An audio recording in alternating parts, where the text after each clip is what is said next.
How about some rapid fire? Oh, I love it. That's part of the show. Let's go. All right. Let's go. All right. I wasn't sure if we were going to be able to get to it tonight. And just for those people who say, well, you guys cut it off at an hour, we're going past an hour tonight. We went past an hour. Yeah, we've been going consistently past an hour. Now we haven't blazed to the 2-hour point. No. But you and I never stop at 7. We always go over. So yeah, it's all good. There's always some overage. Now I think we've got some pretty good ones tonight. So here's what Notre Dame defensive tackle Jayson Ademilola from the defensive line said last night. Had a little post-practice media last night, and Ademilola said, quote, "We feel like we're the strongest, most badass mother effers in the country," end quote. My question to you, Vince, do you have any problem with that? Okay. No is the answer. I have no problem with it, and there's many reasons that I have no problem with it. Number one, I love the fact that the Notre Dame players are actually allowed to speak their mind, and they don't just sound like a bunch of mindless robots out there spouting out the same stuff. Now, there is a question, like if I set an over-under of 1/2, how many more times are we going to get to talk to Jayson Ademilola this season? That could be up in the air right now. I'll take the over. I'll take the over on it but I do think he'll get talked to about it. Hey, we gotta. But look, he's enthusiastic. He's excited. He has confidence in his group. He has confidence in his team. I love it. I mean, isn't this the swagger that we've been looking for so long from this team? I mean, in the past, it's been a business trip, right? You're not a badass mother effer if this is a business trip, okay? That's not the way they're treating this. They're treating this as, hey, it's us against the world. We're about to go out there and shock some people. I freaking love it. I love the attitude. I will say that. And I'm not a prude either. Like I could have said, the F word rather than effers, and you know that I've been known to throw a few of those around in my time myself, but we're a podcast, so I could say it, but we try to keep it clean. So like if you're driving around listening with your kids, they can still listen. You don't have to worry about the language and stuff like that. So we're not prudes by any means. Don't get me wrong. I love the attitude because he plays like a bad mother effer, and he's walking it like a bad mother. Exactly. Like the Ademilola's, their game has grown so much just in the last couple of years, and I think it was Justin who was asked about. I can't remember if it was Jason or Justin because they are twins after all. But never heard that before. Asked about Isaiah. I think it would have been Justin. He was asked about Isaiah Foskey and how good Foskey is and stuff like that. He's like, I'm just as good as as I said. It's like if you're not going to have that attitude, you have no business stepping foot on the football field. And the fact that he has that attitude, you want a guy who believes, whether he's actually fully capable of it or not, you want a guy who believes that he can go up against anybody on any given day and kick their butt. Yes. And like in Ademilola's case, I do believe that he can kick most of the people's butts who are across the line from him. So, the fact that he's willing to say it again, we'll be on Ademilola watch and see if we get him again this season. I don't think we would if the previous regime was here. Oh, he'd be a shadow. There's no way. There's no way you'd see him again. None. That's right. Because, as you said, I mean, we have seen these guys coached and overcoached on what to say and what not to say. And, I don't know if they are still doing that, but I guarantee you, we're the strongest, most badass mother effers in the country is not something that any of these media advisors has ever told a college kid. Yeah, you might just want to go ahead and say that, Right. But I also like the fact that he didn't direct this at Ohio State. This is about him. This is not bulletin board material by any means. He's just saying this is who we think we are. And he's not saying, we're better than Ohio State. He's not directing anything at Ohio State. He's just saying this is who we think we are. And I love it. Confidence, man. Love that. Yep. Fill in the blank. Lou Holtz says he wrote Brian Kelly 8 positive letters when Kelly was at Notre Dame. And then here's the quote from Lou. Quote, "I go to the mailbox every day hoping I'm going to find an answer. He never responded to one of them." end quote. This makes Kelly blank. Exactly who I thought he was. That's what it makes him. Like, how I get that you probably get a lot of fan mail and you get a lot of mail, and he probably doesn't even open his own mail. Let's be honest, right? He probably has a secretary or something open his mail, and then she probably gives him what's important, whatever. If that's the case, the Lou Holtz letters had better made it on his desk. Okay. He's the last guy to win a national championship. He's the most successful coach since, he's the most recent, most successful coach at the University of Notre Dame that held the same seat that you hold. How could you not respond to his letters when he's actually saying positive things? It's not like he's saying, yeah, you're a dirtbag, you're doing a terrible job, whatever. He said they were positive letters. How do you not respond to that? He should have been flying Lou Holtz in weekly and just having lunch. Just at lunch, whatever. Pick the brain of a guy who has done it. He's been to the mountaintop at Notre Dame. He has done what you are trying to do. How do you not? You don't have to agree with everything he says, but how do you not at least take in that knowledge and show respect for him? It boggles my mind. It absolutely does. I feel like Lou Holtz is like starting the Reddit thread of spurned grandparents everywhere. Like it's like I sent you a Christmas card, but you never wrote back. You never gave me the thank you. That's right. And that's kind of what it seems like to me. It's like Lou Holtz is sending, like the Christmas card and $50, and Brian Kelly is just like the spoiled grandkid, and he's like, whatever, I'm going to go do my thing out here. I don't have to write a thank you note.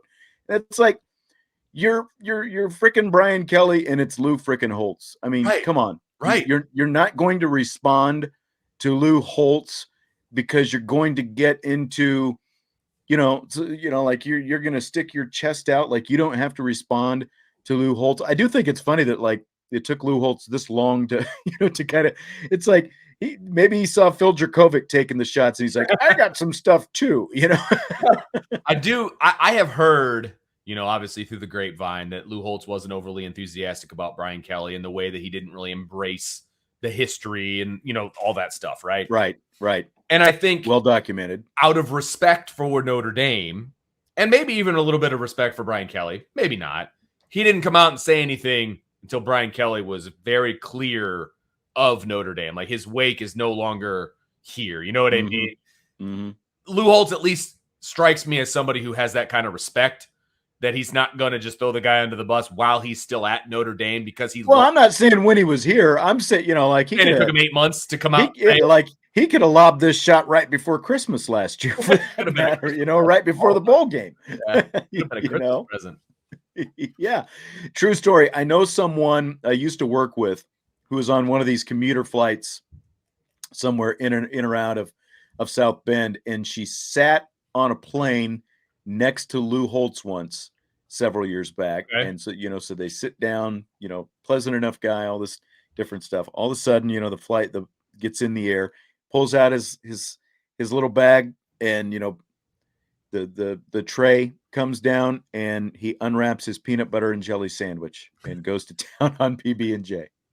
Because Lou Holtz is old school, man. That's right. And this has been a while too. Brings his own sandwich on the plane. I love that. Yeah. Good for him. Yeah. Brian Kelly, spoiled brat, doesn't have to send thank you notes to his grandparents. Who would have thought? Yeah.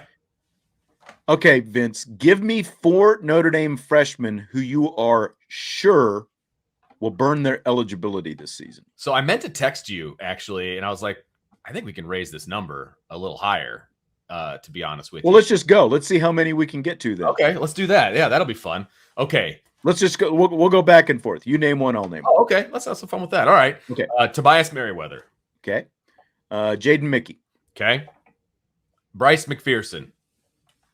Yeah, good one. Benjamin Morrison. Very good. I like that one. Excuse me. I'm going to say Eli Raridan. See, he would have been my next one as well. Because I don't think Holden Stays will, but I think Eli Raridan will for sure.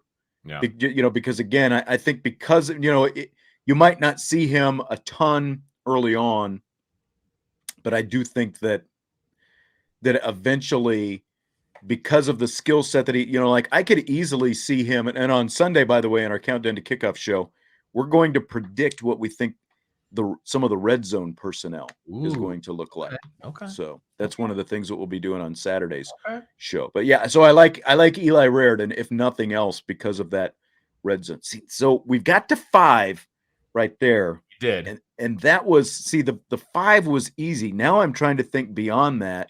The only other one that I think is a good possibility would be Junior Tuihalamaka. I think he's going to get some time on defense, but I also think he's going to get a lot of time on special teams. So I'm going to go with Junior. He probably would have been my next as well. Early on, I might have thought Jabron Payne, but that was more when Logan Diggs was still injured. And I just think, just kind of listening to Deland McCullough, in the typical thing with running backs, he's probably not quite there when it comes to pass pro and that kind of stuff. And that could potentially keep him off the field. Now, like if it came to it as a returner and stuff like that, I think there are some other return possibilities though as well. So I think Payne would be just below the bar for me. Like if he were, obviously now if something were to happen to one of these other guys, that would accelerate things. Sure. But as things stand, everybody's healthy, etc. Yeah, right. Yep. I've got one more name that I think has a possibility, and it's Tyson Ford. He was That's a good one. He was with the varsity. The last time we were at practice, he didn't change his number to a scout team number. So that leads me to believe that maybe it won't be right away, but I think he could work himself into the rotation. Could be down the road. Yeah, based on that. And that could potentially eat up his 4 games. We'll see. Yeah. Michael Mayer and Kevin Austin shared the team lead with 7 touchdown catches each last year. Over under 10.5 touchdown catches for this year's team leader.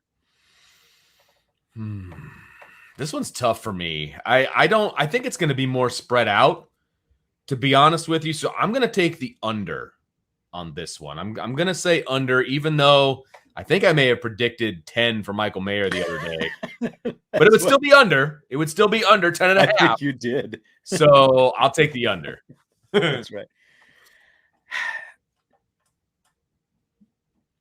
I'm going to go under as well because of the fact that I think that probably that 16 to 18 range is what we're looking at in terms of the touchdowns that Tyler Buckner might throw, total this year. Because again, I think he's going to have, 10, 12, maybe even a shade more touchdown runs once they get in the red zone. So that's going to take away from some of those touchdown passes.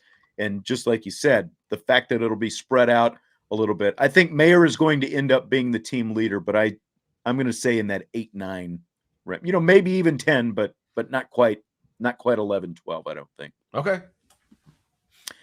Tavon Coney and Drew Tranquil combined for 209 tackles back in 2018. Will J.D. Bertrand and Marist Liufau combine for at least that many this year? I'm going to go with no, but only because I don't think JD is going to play as much as he did last year because there's more depth at linebacker. Yes. I think there's going to be a bit of a rotation there. So I think he's not going to be on the field quite as much. I just don't know that they're going to be, I don't know if they're both going to be in triple digits. So that's the hard part for me. So I'm going to say no, but that doesn't mean they're not going to be effective. It just means they're not going to be on the field for as many snaps. If you go back a year before that as well, Niles Morgan, Tavon Coney, and Drew Tranquil combined for 293 tackles. They each almost had 100. And yeah, I agree. J.D. Bertrand, like you said, he played the second most snaps on the team last year behind Clarence Lewis. Clarence Lewis had to play the most. J.D. Bertrand was number 2. So it made sense that he had all of those tackles. And I completely agree with what you're talking about. The linebacking group is going to be deeper. Part of the reason Bertrand had to play so many, you didn't have Marist Liufau last year. But that's why I lump them in there together. Could they get to that 200, number this year. I agree. I think that they'll be a little bit under that, and you're going to have some other guys contributing. Bo Bauer, I think, is going to be out there more this year than last year. No doubt. And the depth chart, the way it came out, it just reads like they're all going to kind of be rotating around in all the positions together. You know what I mean? So right, like the fact that Bertrand is listed as the number 2 rover right now, and Kaiser's listed as the number 2 will, I believe, off the top of my head. It's just they're all subbing for each other. You know what I mean? And so it's like a 4 for 3 kind of a situation is what it feels like. So I mean, it's possible. It wouldn't surprise me. Well, then, like you said, you got Tui Alamaka in there potentially as well. Right. And I think he could get some snaps here as the season wears on. And Prince Kali, for that matter. So I think he's going to have some impact as well this year. Okay, fill in the blank. It's blank that Rex Ryan is going to be on the new season of The Amazing Race. Who's his partner? That's what I want to know. I guess he's got a golfing buddy who's going to do it with him, is what I read. Wow.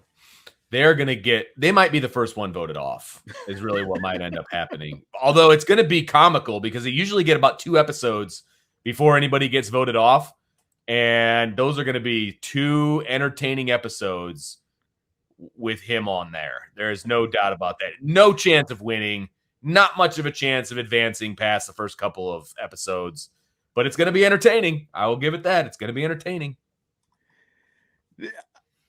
Don't you have to run on that show sometimes? Like, that's what I can't see. Like Rex Ryan, let's get a effing snack, is going to be out there, and he's going to have to, like the plane is going to land. He's going to have to run through the airport and then down the street. He's not going to make it out of the airport. That's I don't know how this is going to work. Right. It's not. That's why it's going to be funny. I mean, he's going to fall. And we're going to see all kinds of not pratfalls because they're going to be real, but we're going to see them all on video, and it's going to be hilarious. It's going to be funny. So guess what? I'll be tuning in for the first episode because of this. Do you remember when Jimmy Johnson did Survivor a few years back? No, I don't. Yeah. I think he did halfway decent on that. He made it for a little while, but Survivor's obviously a little bit different. Didn't you and I, like a few years back, weren't we talking about trying to get on The Amazing Race together? Should, for that matter. I think we should give it a shot. I think you and I could be good. I'm just saying. I think so too. I think I remember like going to their website. You have to put together a video and some different stuff like that. We could be like, they're Notre Dame podcasters from South Bend, Indiana. Well, and I'll tell you what, our arguments would be epic. Like I can see that already. That's right. Because we don't argue, but that much. But like, throw us into those situations where like food is more scarce and sleep is scarce, and it's like you got to make decisions. It's like, all right, Sean, just leave me alone. Oh, that would be epic. That would be fantastic. That would be enough a reason to put us on that show all by itself. Absolutely. I think it would be. We might have to run down that application process. Doubt. It's one of those shows. It's like these shows just keep going on and on forever. It's like, oh yeah, that show. Right. So I haven't watched it in a while. Do you still watch it at all? I watched the last season because there were some podcasters on there, or YouTubers or whatever, that my wife really likes, the Holderness family, and so we watched it for them, and they ended up winning the whole thing. But so yeah, I watched the very most recent season.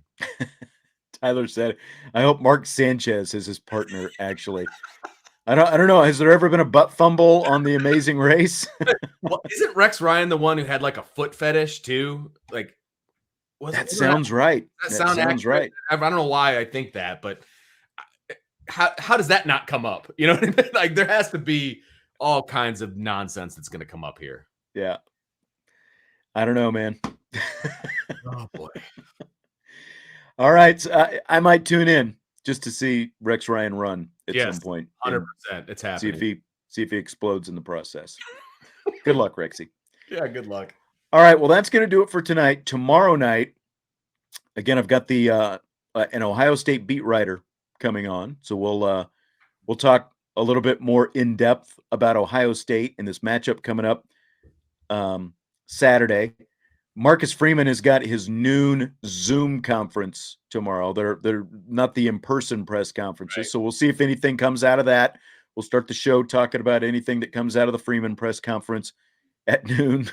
That was great. And then we have the Ohio State guy.